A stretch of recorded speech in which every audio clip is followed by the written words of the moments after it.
Insurance claim निकालें, page number 7। Okay,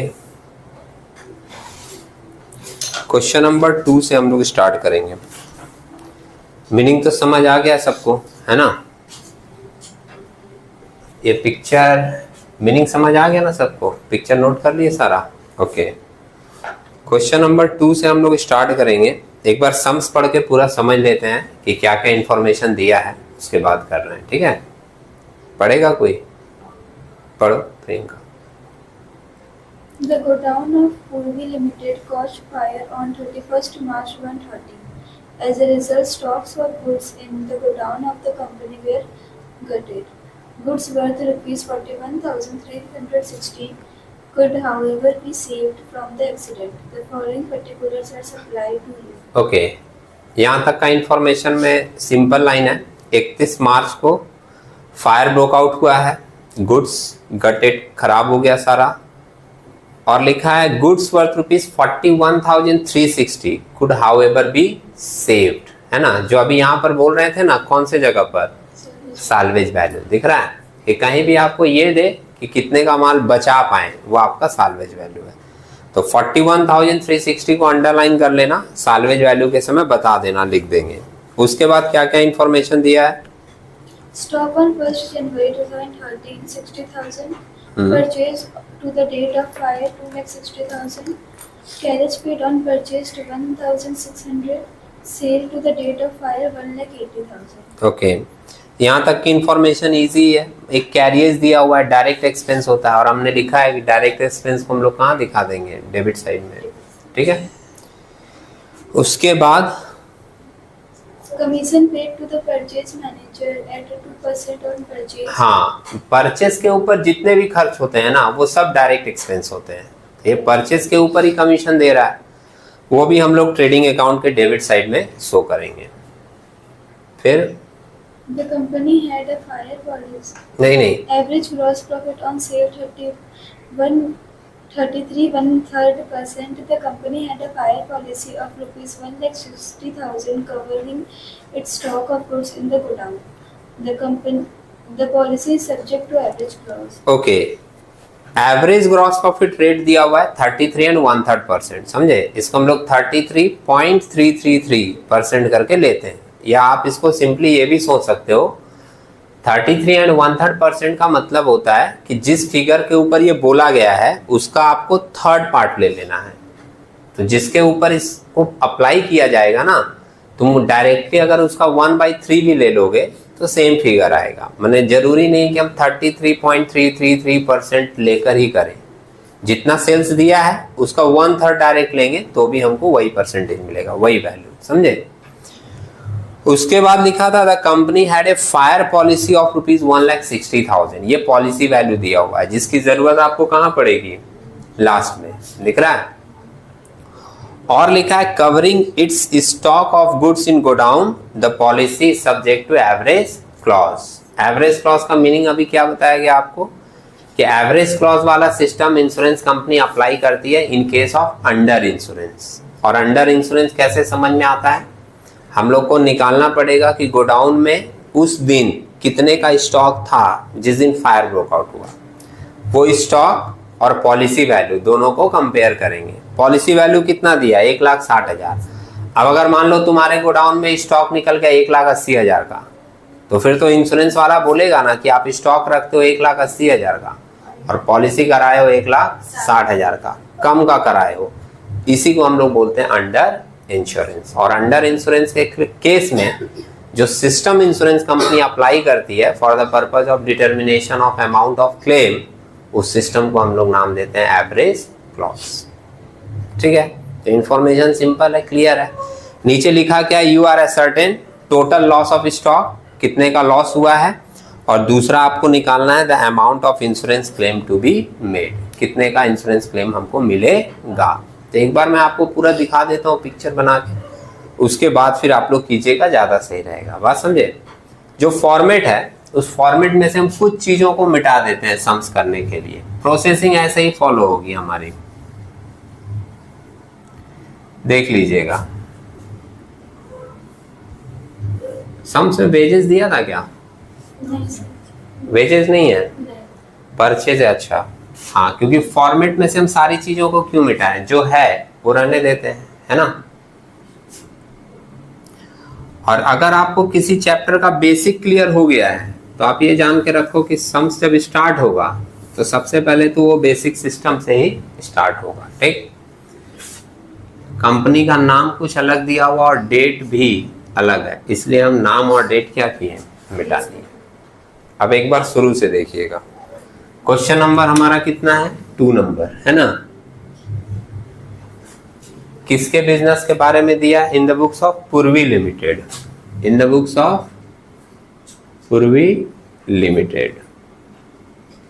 memorandum trading account कब से कब तक का बनाएंगे, डेट देखिए 31 मार्च को फायर ब्रोकआउट हुआ है, दिखा। तो हम 1 जनवरी 2013 स्टार्टिंग डेट से बनाएंगे, कब तक, 31 मार्च 2013। ठीक, अब 1 जनवरी वाला जो स्टॉक दिया है वो आपका ओपनिंग स्टॉक है, बोलिएगा कितने का है, 60,000 का। परचेज कितने का दिया है, 2,60,000 का। उसके बाद एक कैरियज इनवर्ड दिया है ना, कैरियज इनवर्ड लिख दे रहे हैं यहाँ पर।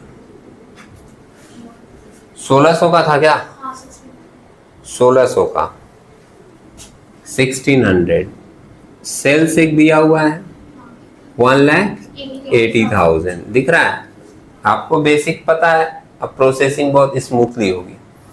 इसके बाद एक दिया था कि कमीशन कुछ दिया था, किसको, परचेज के ऊपर, है ना, कमीशन ऑन परचेज। तो आप यहाँ पर मैं शॉर्ट में लिख दे रहा हूँ थोड़ा, कमीशन ऑन परचेज 2% बोला था ना, तो हम लोग परचेज के ऊपर 2% निकाल देंगे। 2,60,000 का 2% 5,200 आएगा, सही है। ये परचेज के ऊपर निकाले हैं, ठीक। और इसके बाद हम लोग यहाँ ग्रॉस प्रॉफिट भी लिख सकते हैं, क्योंकि सम्स में ग्रॉस प्रॉफिट का रेट बता दिया है ना, 33% बोलने का आदत हो गया, और रियल में 33.33% होता है, ठीक। और सेल के ऊपर लेना है, तो सेल तो आपको पता है 1,80,000। अब यहाँ देखिएगा एक बार, कैलकुलेशन हमेशा दिखाया कीजिएगा सम्स बनाने के समय, बात समझे। लिखते हैं यहाँ पर 33.3333%, लेकिन मैंने क्या कहा कि 1,80,000 का डायरेक्ट 1/3 ले लोगे, 60,000 आएगा। और तुम अगर ये परसेंटेज अप्लाई करोगे ना तो भी यही आएगा, लेकिन थोड़ा ऐसे आ जाएगा 59,999 पॉइंट दिस, समझ रहे हैं। सारी पिक्चर पुट हो गई, तो अब इसको जोड़ देंगे और सेल्स को घटा देंगे, क्लोजिंग स्टॉक आ जाएगा। कितना आ रहा है ऐड करके, 3,86,800। ओके, इसमें से 1,80,000 माइनस कर दें, 2,06,800। ये जो बैलेंस बचा इसी को हम लोग बोल रहे हैं क्लोजिंग स्टॉक। और ये क्लोजिंग स्टॉक किस डेट का आएगा, 31 मार्च को, और 31 मार्च को ये फायर ब्रोकआउट हुआ है, तो हम लोग बोलेंगे stock at the date of fire, मैंने जिस दिन ब्रोकआउट हुआ उस दिन हमारे पास कितने का स्टॉक है, 2,06,800। अब यहाँ बना दिए statement of claim, stock at the date of fire कितना निकला, 2,06,800। इसमें से माइनस होगा साल्वेज वैल्यू, कितने का बचा था, फर्स्ट लाइन में दिया था 41,000 समथिंग था, 360, तो 41,360 इसमें से माइनस कर देंगे, कितना आएगा, 1,65,440। ये हमारा हुआ लॉस बाय फायर, मैंने एक्चुअल मेरा इतने का लॉस हुआ है, ठीक। अब आप एक बार चेक करके देख लो, आपका क्लोजिंग स्टॉक कितना है, 2,06,800, और आपने पॉलिसी कितने का लिया है, सम्स में दिया था नीचे 1,60,000 का, कम का लिया है, तो कौन सा केस हुआ, अंडर इंश्योरेंस। जहां भी तुम्हारा स्टॉक से पॉलिसी वैल्यू कम दिखे, समझ जाओगे कि वो किसका केस है, अंडर इंश्योरेंस का। और अंडर इंश्योरेंस के केस में जो सिस्टम अप्लाई करता है इंश्योरेंस कंपनी, उस सिस्टम को हम लोग क्या नाम देते हैं, average clause, for the purpose of determination of amount of claim. वहां पे 2 लाइन का पहले स्टेटमेंट लिख दोगे, since policy value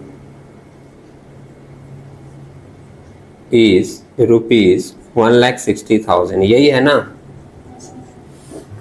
and stock at the date of fire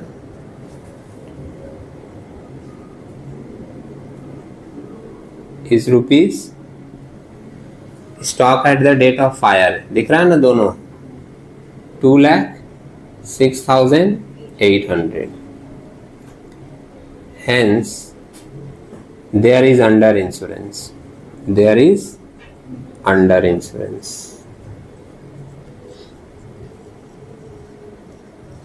and average clause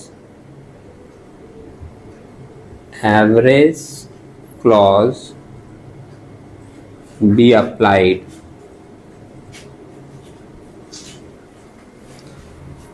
to determine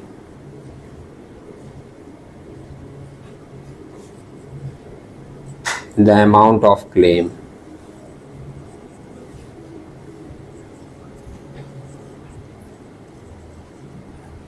और एवरेज क्लॉज का फॉर्मूला क्या है, वही amount of claim equal to stock loss divided by closing stock into policy value. ठीक, stock loss कितना निकला आपका, 165, लिखे कैलकुलेटर में 165,440 डिवाइडेड बाय क्लोजिंग स्टॉक कितना निकला है 206,800 इनटू पॉलिसी वैल्यू कितने की है 1,60,000 की, 1,28,000 निकला। तो 1,28,000 हमारा हो जाएगा अमाउंट ऑफ क्लेम। समझे, लॉस हुआ कितने का, 1,65,440 का, लेकिन क्लेम मिलेगा 1,28,000 का। क्यों, क्योंकि आपने इंश्योरेंस कम का करवा रहे था। समझे, अभी जैसे पिक्चर इतना ही नहीं है, अभी हमने चैप्टर स्टार्ट किया, मीनिंग समझाया, कॉन्सेप्ट में हम लोग गए, उसके बाद एक सम्स करके देखें कि ये मेरा प्रोसेसिंग चलेगा।